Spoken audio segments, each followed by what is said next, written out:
Okay, well, welcome. My name is Brianna, and I am very excited to welcome the lovely Bogna here today. Am I saying your name correctly? Yeah, Bogna. Yeah. Okay, great.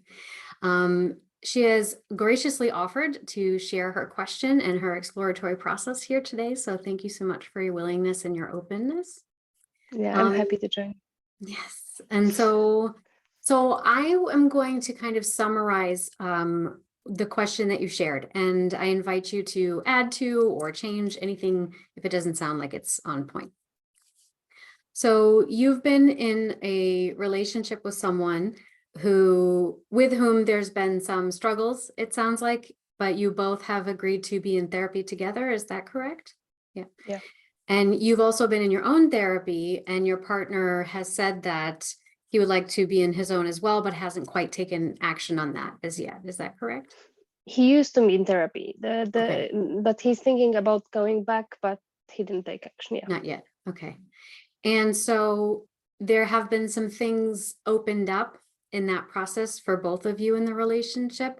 And so that creates some tumultuousness in the relationship, but also there's openness there. So it sounds like you're sort of at a precipice where you've been growing in your self-knowledge and in your self-development and in your, let's say, understanding of what's going on between the two of you. And it sounds like you've been creating some spaciousness for yourself in understanding the dynamics that are going on. And you may be observing that your partner hasn't quite been able to accomplish that same amount of spaciousness in his process. And you feel as though that is affecting your quality of life and the quality of the relationship. Is that correct? Yeah, exactly. Yeah. So there's a part of you that, let's say, has expanded in your desire and in what you know you want for yourself in a relationship moving forward as sort of the creator and the curator of your experience. And but there's also heartfelt connection there and wanting to know, seeing that he is on a growth trajectory, but not maybe moving as fast as you are. And so wondering how and when do I decide if this is worth waiting for? How long do I wait before I decide that? And how do I know if I'm making that decision out of my own fears or insecurities versus, I'm going to say, from a spirit-based place? Would you say that's accurate? Yeah, there's one more thing that in my previous relationship, I was in a very similar place. So I kind of sorted it out and left because I was not happy with the process. But then also, I think maybe I don't trust myself enough. I think this also can be my avoidance side, trying to just don't wait because it got really hot and I'm also in difficult situation. So there is also this part that I don't know how to figure out. Sure, sure. Yeah. Is it all right if I ask you a few questions? Yeah, of course. Okay. Yes. What are your spiritual beliefs? In last years I became more spiritual. I practice meditation, I do a lot of inner work, I work a lot with creativity. So with this I think I was also on tantra workshops, so I used to be very heavily intellectualized psychology kind of down to earth person, but it changed a lot. I feel a lot of softness, I feel a lot of openness, so I'm absolutely different. I think right now I'm kind of spiritual person, although I don't believe in any religion or anything like that. Yeah. Do you believe in like angels or spirit guides or things like that? No, not really. No. When I connect with something, I go to symbols like inspiration or some kind of wisdom ocean, whatever. I change it, but it's never like So kind of human like kind of thing. would you say it's like a broad energy source, like an energy field? Yeah, like nature. Yeah, this kind of. Yes. Okay. that I ask because that gives me a framework to work with for you. So there's a couple of things. So there's the life of the relationship itself and the developmental quality of the relationship itself. And am I here because there's more lessons for me to learn, or is the lesson learned and is part of that growing from that wisdom moving out of this relationship or moving on from it, right? At least at this juncture. And how do I know if this is really me acting out of a deep trust of myself and knowing what's good for me, or my avoidance that may be asking me to avoid something that's just uncomfortable or difficult? I have one more question every time I'm going through this, thinking about it. And this is like, am I not patient because I really want something? So maybe I've created the situation because I was just so, happy because first time I have something, that seems healthy. Wow, I can do it. And then something happened from my side that was pressuring too much. Okay. So there's a couple of different voices going on. So you can probably can you hear my son's voice in the background? Yeah, but this is it's very quiet life. So I find myself leaning towards internal family systems theory when I hear you speaking. Are you familiar at all with this theory? Yeah, I am. So it's kind of the idea that we have different parts inside of us, and each part has a different voice and sort of a job in organizing that internal life, right?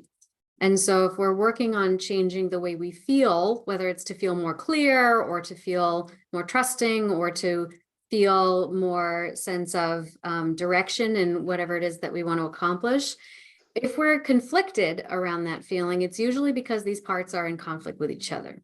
So the part that's impatient, right? The part that's impatient, impatience is usually a fear of loss, a fear of missing out, right? What is at the basis of a fear of loss? Being helpless, being hurt, unable to get our needs met, right? This and the other thing. So that usually stems from a part that's trying to, on the one hand, we call it an exile part, which is basically an inner child that is hungry, right? That's hungry for the thing that was lost, or it's like, oh, I got this, I can't lose it now, right? So then that fear comes up.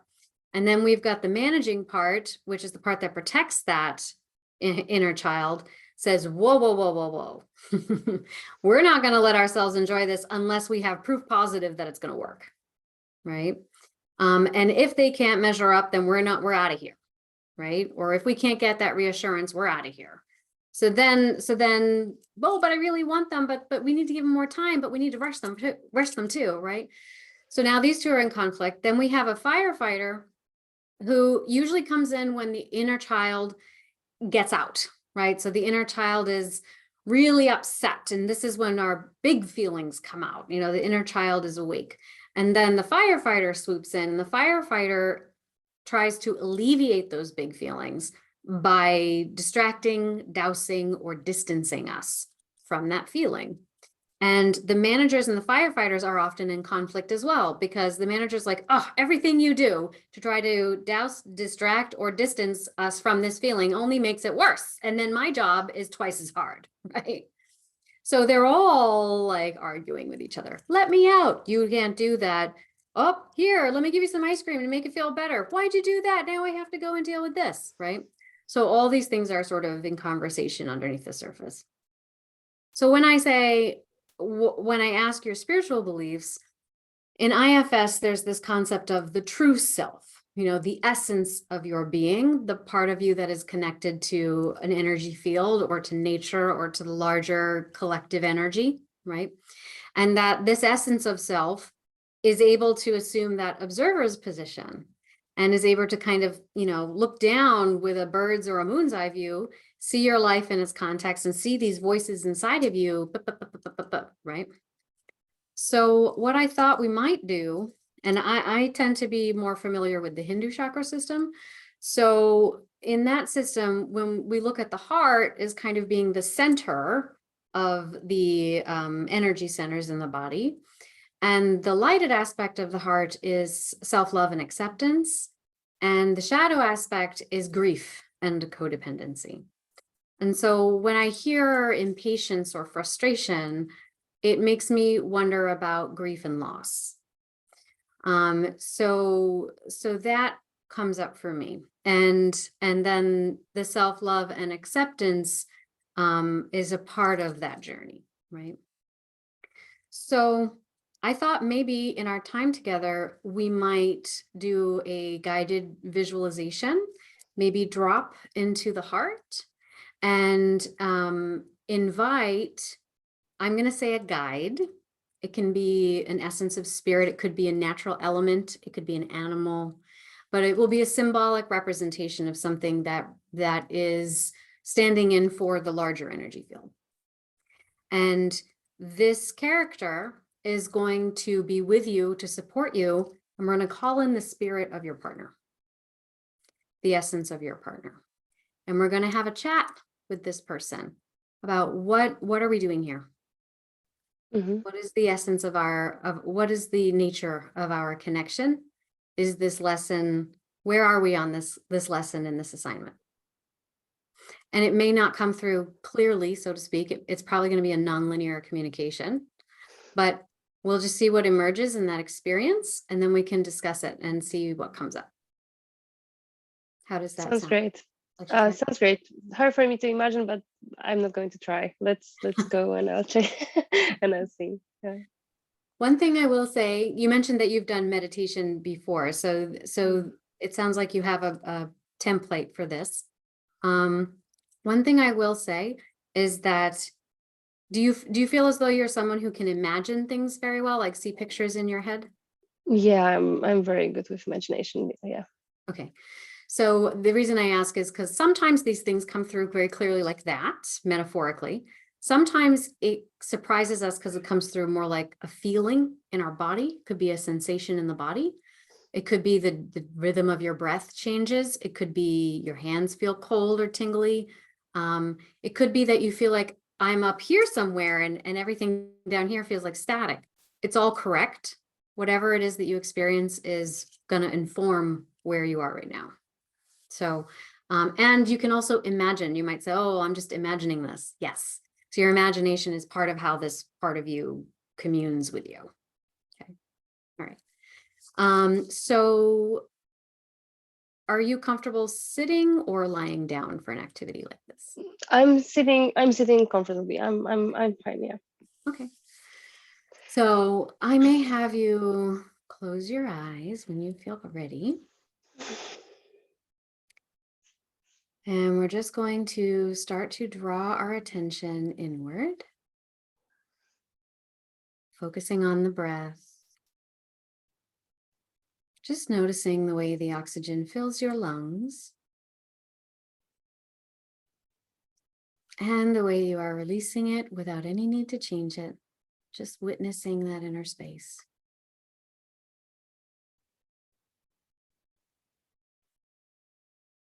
And for today's practice, we're going to open up your crown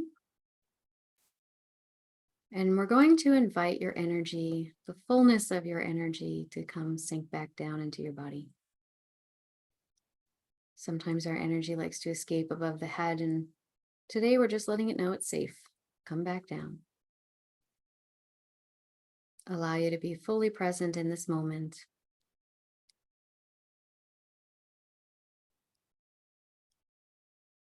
And we're going to take a seed of your awareness right from your third eye, the center of your brow. And we're going to drop that seed down the length of your body, almost like a stone through water, just letting it ripple down, down, down, past your neck, past your shoulders, past your rib cage and your lungs, past your heart, past your upper belly, past your navel and your lower belly, down through your sacral,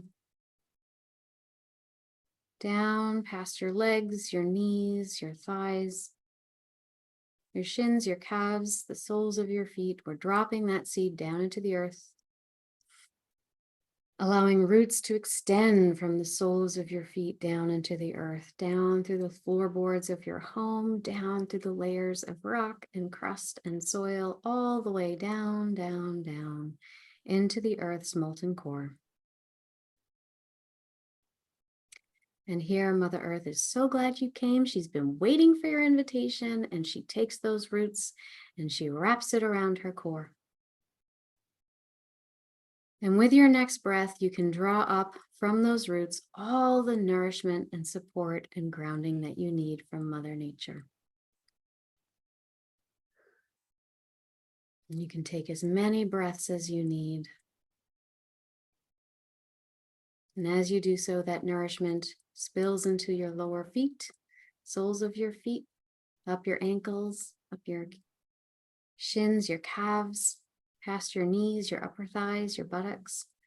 All that nourishment spilling into your sacred bowl, that space between your hips and your navel, holding you in your center of gravity, really grounding you and tethering you to this moment. Fully held and supported.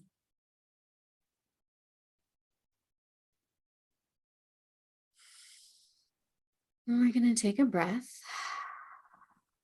And we're going to drop another seed of awareness from your third eye. We're going to drop this one down into your heart space.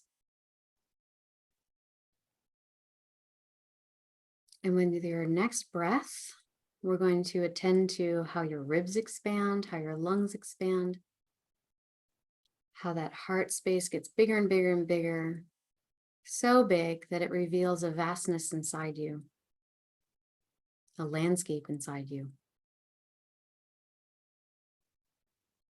And in that landscape, we're going to plant the seed of your awareness, of your intention, of your question. And so I invite you to imagine yourself strolling in this landscape, just noticing the quality of it, the nature of it. And you're going to find a place to rest.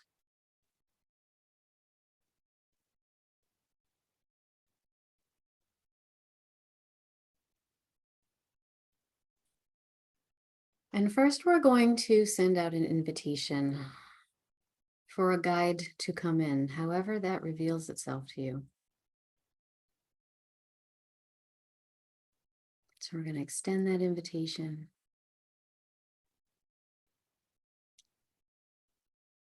And for this part of the journey, I'm going to have you keep your eyes closed, but I may have you answer some questions as you do so. So as you extend that invitation, is there a guide that responds to your invitation? Yes, there is. Can you describe this guide?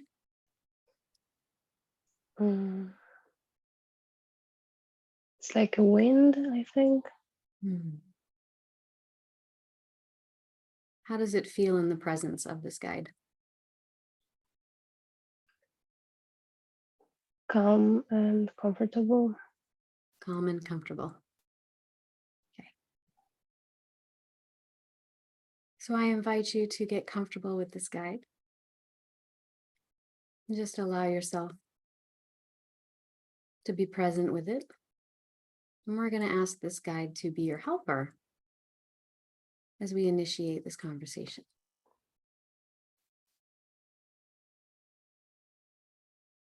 And so we're going to send out another invitation. And this invitation we're going to extend to your partner's spirit, not to their ego, not to their conscious mind, but to the everlasting spirit, the divine spark that exists within them. We're going to invite it into the heart for a conversation.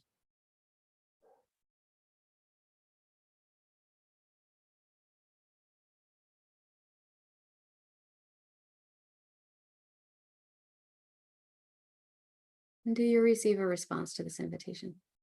Yes. How does the partner appear for you?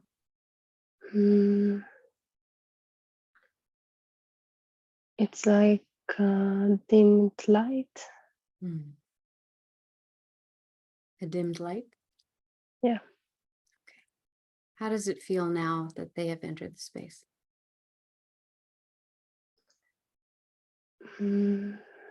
I feel sadness. Sadness.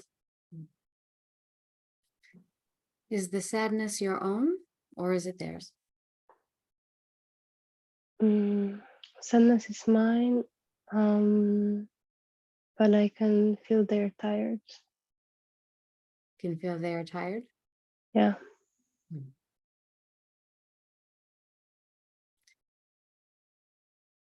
How does your partner want to address you? Is there anything that they want to share with you?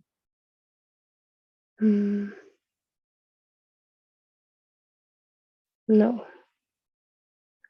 Um,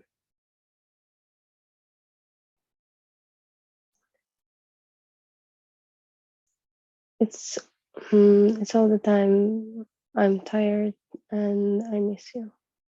I'm tired and I miss you. Yeah. So this is more of an ego voice.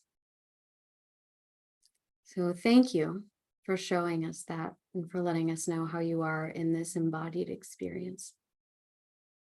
But now I'm going to ask you to step aside and please let us talk to the spirit behind you.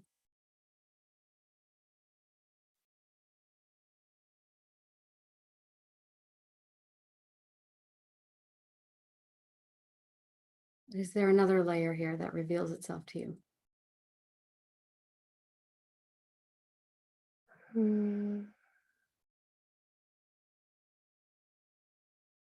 You mean from my partner or from From me? your partner. Unless you witness something from yourself. I felt kind of hot in my hands. Mm.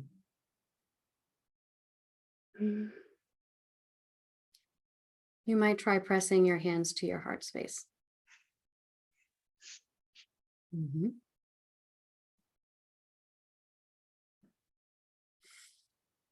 Take a breath into the heart.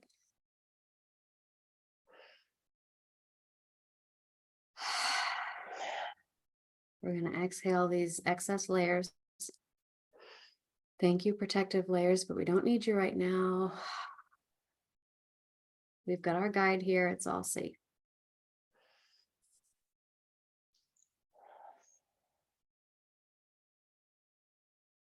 Yeah. I'd have you look down and notice that there is a cord connecting you to your partner.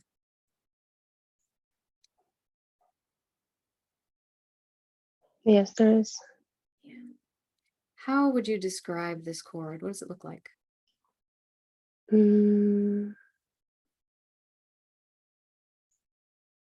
It's made with something it's like light. And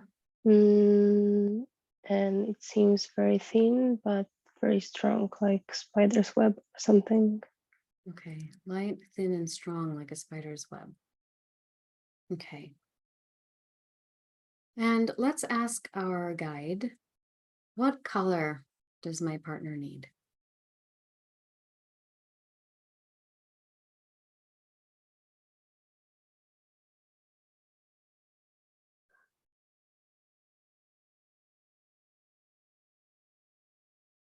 It's blue. Blue. Okay. Well, let's take a breath. We're going to pull up some blue from the earth. In the next breath, you're going to pull up all the blue that you could ever want and need. We're going to pull that up from the earth. Thank you, blue energy. Thank you, Mother Earth. Pulling that up. Endless supply of blue. Thank you, thank you, thank you. And we're going to breathe that blue into that cord. And we're going to send all the blue your partner needs.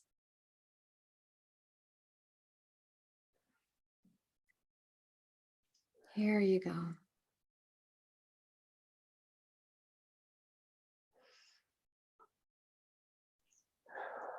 Here's the blue. And just notice if anything shifts for you or for your partner.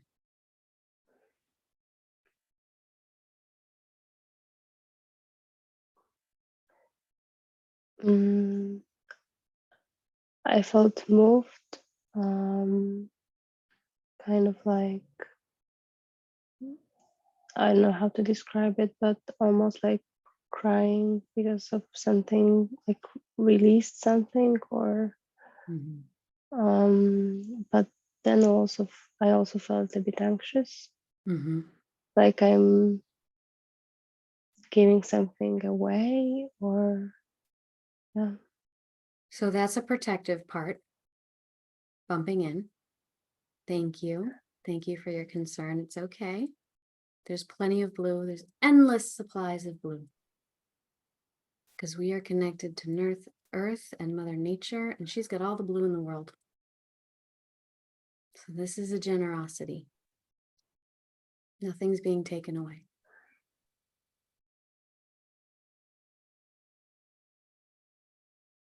And it's okay. Just because you gave him the blue he needs doesn't mean he's going to leave you. And even if he does leave you in this physical plane, we are connected on the earth plane, in the spiritual plane. And it's okay because it's all part of the learning process. And so I might have you ask your guide, is there any other wisdom or guidance that you would have me know? How might I know my next steps in this relationship? And allow them to give you that wisdom in the form of a gift or a symbol.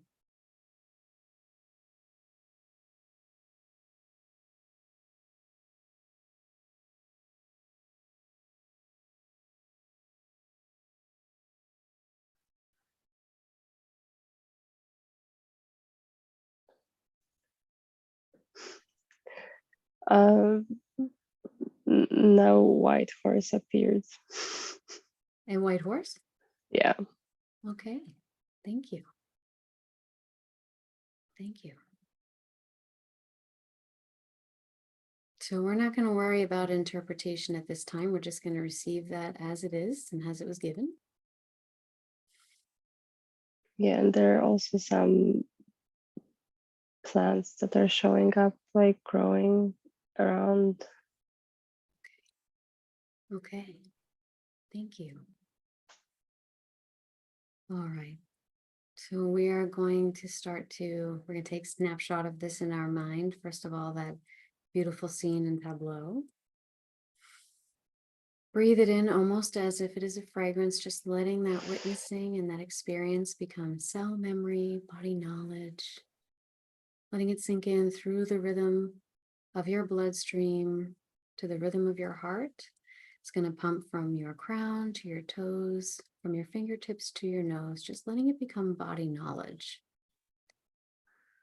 And knowing and trusting that even if it doesn't make sense now, in time, the deeper wisdom will rise to your conscious awareness, and when action is required, you will know what to do.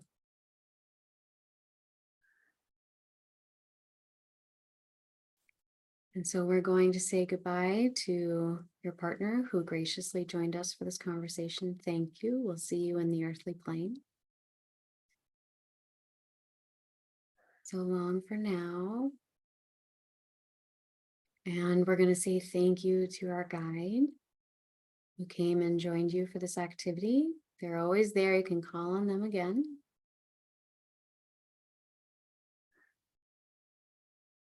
And we're going to start bringing our awareness back into the present moment, back into the room. You might notice the most subtle sensations you may be having and the most prominent sensations you may be having.